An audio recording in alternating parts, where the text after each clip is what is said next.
Okay, so what does our dictionary classify paranoia as?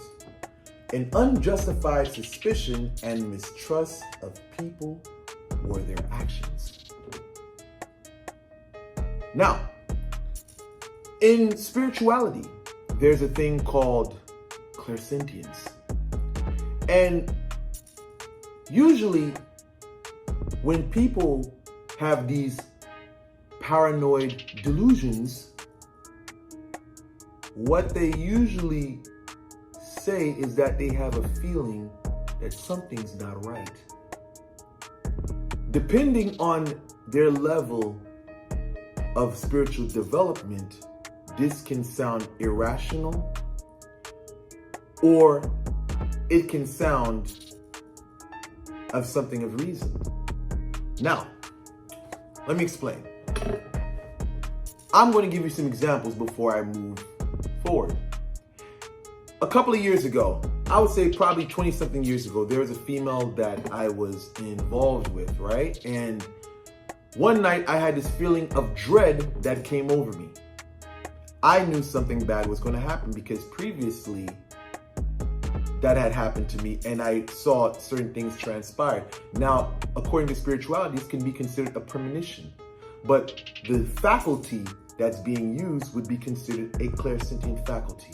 Now, this feeling of dread came over me. I didn't know where it was coming from. And I said to myself, something bad's going to happen. Now, an hour or so later, I get a call from the female that I was seeing or talking to, and she told me she was just raped. There was another scenario. I can go back to even when I was younger. There was a time I was walking down the street and this feeling, the same feeling of dread came over me. I said to myself, something bad's going to happen. I looked around, and moments later, a couple of minutes later, as I'm walking forward, a crowd of people make their way towards the direction I was walking in. Big fight broke out.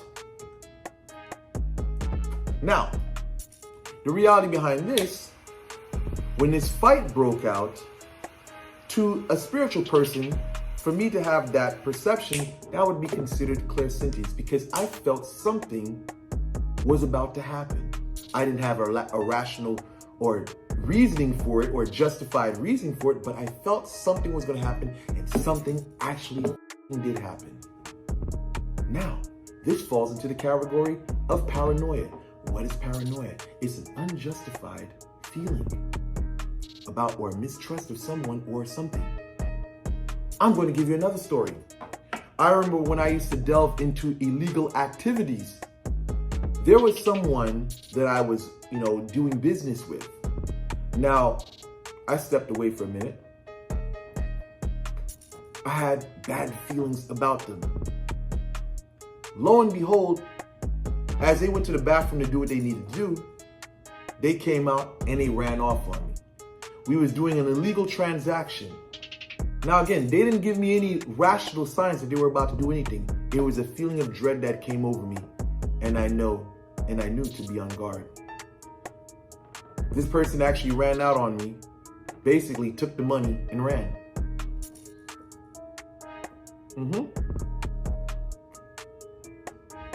See, the difference between someone that suffers from paranoia and a spiritualist is that the spiritualist knows how to make sense of this. A person that has no spiritual training, they're going to panic out and they're going to say things that's going to make them look crazy to the world. That's the difference. The difference between a person that has a sharp developed gift spiritually and a person who's in an institution for mental health issues is that the two are in two different leagues. One is an immature, I wouldn't say immature, let me take that back. One is in a position where they never got any training. Like when you're talking about spirituality, there's a reason why there's initiations.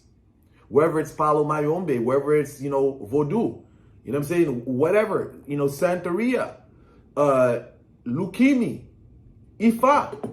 There's reasons behind these initiations because you get taught, you get trained. So now you have these faculties, now you know how to use them. Where per se someone who's in the society that doesn't have this, they'd be labeled as crazy. So, with these things being said, you are to draw your own conclusions as to whether this person is suffering from mental illness or whether or not they possess a gift that they don't understand.